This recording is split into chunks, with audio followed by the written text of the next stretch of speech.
Next ఉల్లిపాయ ముక్కలు వెల్లుల్లిపాయ రేఖలు తీసుకోండి. ఉల్లిపాయ ముక్కలు వెల్లుల్లిపాయ రేఖలు తీసుకున్నాం. ఇప్పుడు శుభ్రపరిచిన కోడిని తీసుకోండి. అలాగే తీసా. ఏంటమ్మా తలేస్తుందా? ఒక్క నిమిషం ఆగు. ఒంటి నిండా మసాలా పూసుకుని వేడి వేడి నూనెలో స్నానం చేద్దు గాని.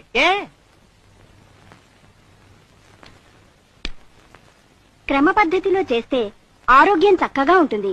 అంతే కదా మరి. మంచి ఫుడ్ తింటే ఆరోగ్యంగానే ఉంటుంది. మొదటగా కాళ్ళని ఎడంగా చాపాలి. తాపా. చేతులు వెనక్కి ఉంచాలి. చేతులే? కోడికి చేతులు ఎక్కడుంటాయి? భాషా దోషం. రెక్కలై ఉంటాయి. వెనక్కి పంచ. తలని మెల్లగా అటూ ఇటూ తిప్పండి. తిప్పే. ఇప్పుడు కాస్త స్పీడ్ గా తిప్పండి. ఇప్పుడు కాళ్ళు దగ్గరగా పెట్టి ఊపిరి గట్టిగా పీల్చండి. సచ్చింది కదా. మన ఊపిరి అయి ఉంటుంది. మెల్లగా ఊపిరి వదలండి.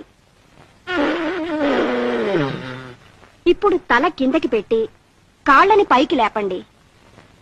తల కిందకి, కాళ్ళు పైకి లేపిన కాళ్ళని మెల్లగా అటూ ఇటూ ఊపండి. ముందుకి వెనక్కి, ముందుకి వెనక్కి. ఇప్పుడు మీ ముందు గుమగుమలాడే చికెన్ చిక్ముక్ రెడీగా ఉంది.